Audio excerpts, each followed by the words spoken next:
Reading 42 from the Psychological Commentaries on the Teachings of Gurdjieff and Ouspensky by Dr. Maurice Nicoll, Volume 1.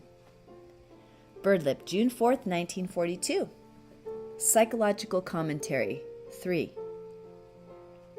On Being. Continued. Part 1. Everyone who has taken up this work seriously and reflected upon its meaning, by means of that faculty which we all possess but rarely use, namely, thinking for oneself, should eventually be capable of entering consciously into and understanding the position of others. This is a development of being, essential for us in the work. No one can develop alone. Now, relationship is possible only through the contact of inner worlds. We meet through our inner worlds. To understand another, you must enter into his inner world. But this is not possible if you have not entered your own inner world. The first step, therefore, towards entering consciously into and understanding the position of another is attained through entering into and understanding the position of oneself, and unless this step is taken to as full a degree as is possible, there is little or no possibility of entering into and understanding the position of another person. The entry into oneself begins with self-observation, and the understanding of oneself comes through long self-study, in the light and knowledge of this teaching, whose ultimate aim is the gradual but definite transformation of oneself. For this reason, merely to think that one is capable of entering into and understanding the position of another person, and even giving help, as one is, and this illusion is very common, is to misunderstand entirely the nature of human contact and the universal difficulties that attend this impulse, which so frequently ends in disaster or some sort of compromise, which, as often as not, is the breeding ground of bitterness, mutual criticism, hostility, and even worse, emotional states and trains of thought.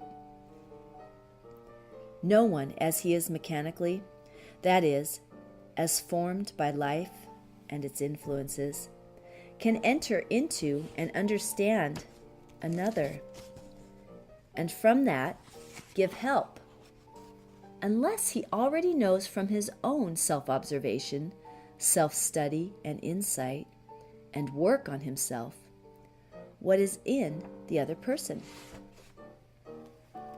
Only through self-knowledge is knowledge of others practically possible.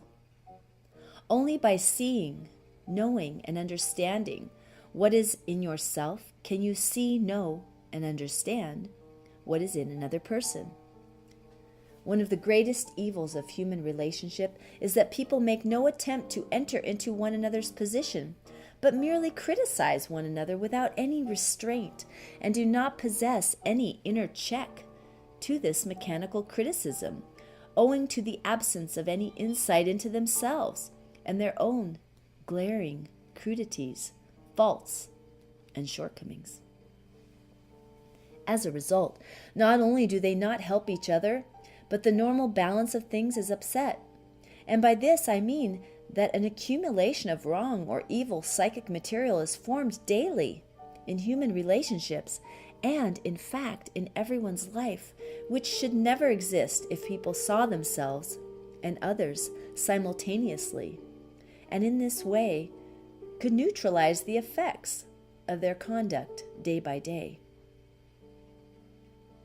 This lack of psychological responsibility, both to oneself and to others, is perhaps especially characteristic of modern times, and is the source of one part of the widespread modern unhappiness that marks the present age, in which, amongst other things, there is a decline in even ordinary human kindness, with a resulting hardness, which is among the most dangerous factors in regard to the future, and which effectually stops all possibility of the right development of the emotional life.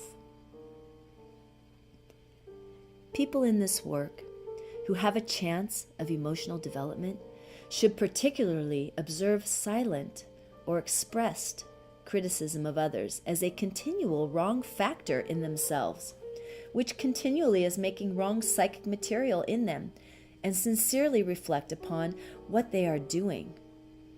In many cases, stupidity, thick-headedness, and ignorance are underlying causes, but many causes exist, as an unusual degree of vanity and self-complacency, of feeling that one is in the right, or self-meritoriousness, feelings of virtue and superiority, and other factors of this kind, which of course bar the way to any inner self-change. I mention here particularly in connection with the mechanical feeling of merit and self-excellence, those who expect others to change and do not start from themselves, and who even judge of the work by its effects on others, without apparently realizing that they have very much work to do on themselves before they can pass judgment on others, and also that other people are judging them in precisely the same way as they judge others, a fact which always surprises them. Mechanical criticism of others produces a great many psychological difficulties in the person who criticizes. That is, wrong eyes, which hinder their own inner development and freedom. Perhaps this is not clear. What is meant is that if you allow critical and negative eyes to develop freely in yourself, they will turn on you in the work and hinder your own understanding and your own development. What you do to others, you do to yourself. Everything is arranged in this way. Everything wrong gradually reacts on yourself in the work. After a time, you will learn that you cannot afford to sleep too much and to talk and act mechanically, and let your life be in the hands of wrong eyes. You will begin to see for yourself that you must really live more consciously in regard to your inner world, in which all past accounts must eventually be canceled. And to live more consciously in your inner world is not to go with bad eyes, to begin with. Remember that if you are in the work, you are putting yourself under more laws than others, namely under the laws of the work. You are putting yourself in a position in which you must obey what the work teaches. Part 2. The purification of the emotional life in this work can perhaps artificially be divided into two sides for the purposes of practical self-observation.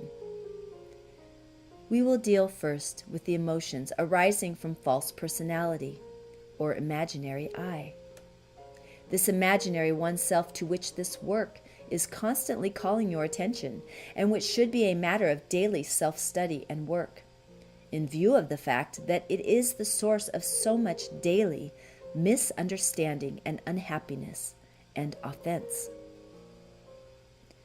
This thing formed by ourselves and by the environmental influences of our upbringing, and resting, as it were, like a colored bubble on the surface of our psychic life, confuses and distorts the whole of our inner world. It forms a part of our acquired being. The fundamental causes of almost all the misunderstandings arising in the inner world of man, as well as in the sphere of the common life of people and any possible human relationship between them, is this psychic factor called the false personality, which is formed in the preparatory period of life. The stimulation of this psychic factor in a person, both before and during the period of responsible life, gives rise to the emotions of vanity and self-conceit. These emotions, arising from the stimulation of the false personality, stand in the way of the normal development of the emotional center. And it can be said that they stand in the way of any development of consciousness as well. They prevent the third state of consciousness, the state of self-awareness. That degree of happiness and of self-consciousness which should exist in a real person, a real man, as well as in a peaceful common human existence, depends almost entirely on the absence in one of vanity and self-conceit. But these emotions can take very subtle forms and require long and sincere inner observation and a great deal of insight and gradual self-realization. But often, people even imagine they have not got them, and although they are constantly being offended and upset by what others say or by the way they are treated, they do not see that this has any connection with their vanity or self-conceit. After a time, when buried conscience begins to awaken, these emotions can be felt by inner taste. They are impure emotions. This indeed is what is chiefly meant in religious writings by impurity, and what in the Gospels is so much attacked, as in the case of the Pharisees, who do everything to be seen of men, that is, out of vanity and self-conceit. You know that when you are doing good to others and feel merit, it is your self-love that you are doing good to. This is impurity in the emotions. But if you do a thing out of the love of it, it is pure. Unfortunately, this happens as a rule only in connection with satisfying our appetites. The second factor in regard to the purification of the emotional life is, as you all know, the factor of negative emotions. I will not speak of them now, except to remind you that they take many subtle forms. After a time, they can be recognized through inner taste. They all smell badly. Remember also that at birth there is no false personality, but born amongst sleeping people who enjoy their negative emotions, the child acquires them as by infection. The pleasure people take in being negative is imitated by the child, and at the same time the formation of false personality in the child assists the process, because through the emotions of vanity and self-conceit, the means of being easily offended are formed in all their endless diversity. Now, our level of being is characterized by the impure state of the emotional life described above. Work on being in regard to the emotional center demands, therefore, among other things, efforts to observe and realize the existence of these emotions in oneself, noticing their origin and the course they take and the effects they give rise to. When we are properly conscious of something in ourselves, we are on the way to changing it. The consciousness of it alone, if it is full enough, will begin to change it.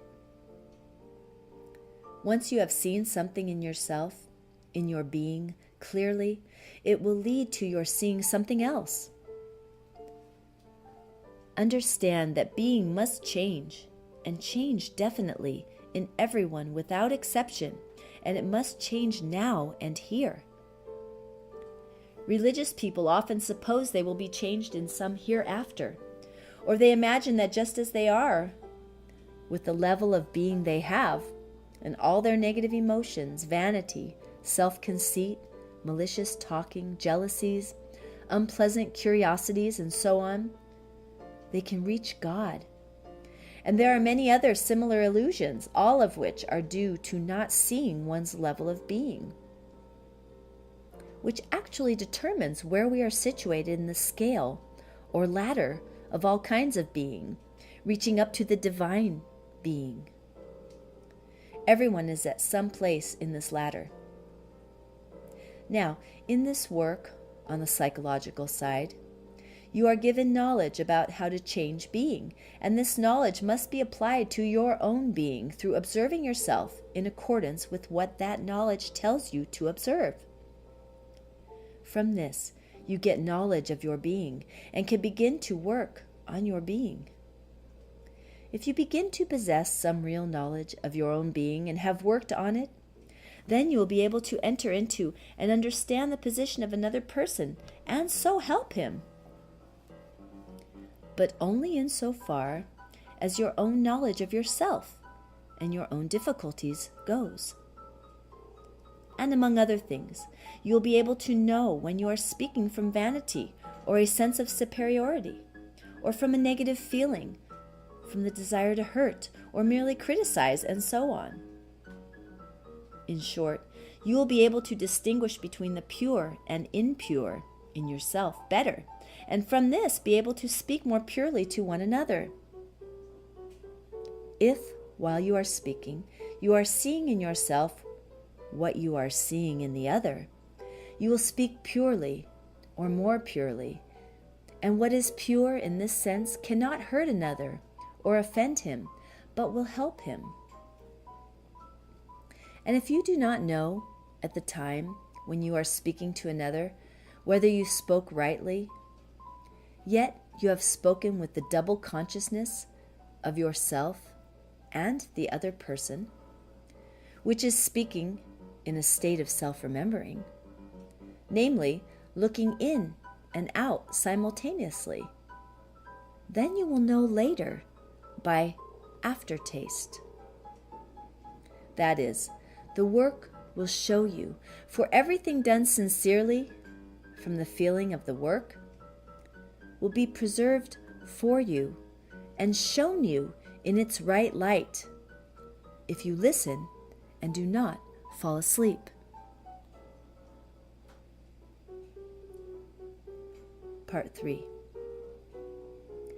In the paper that was read last time, it was said that in religious writings, many things are said about being. People are divided according to their state of being into saints and sinners, bad and good men, and so on. Many things are said in the Gospels that refer to being.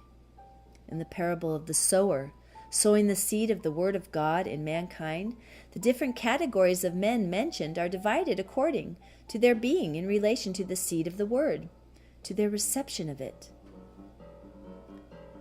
In another place, men with wrong being are called thorns or thistles.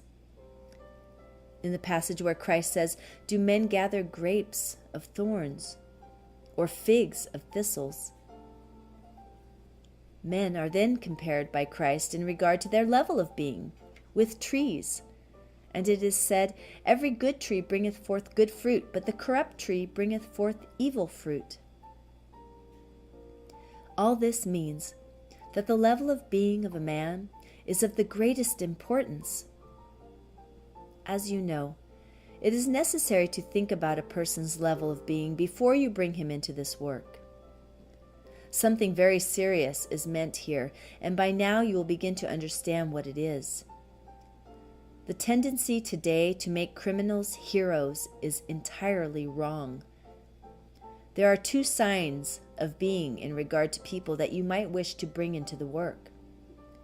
They must be responsible people, and they must have some magnetic center.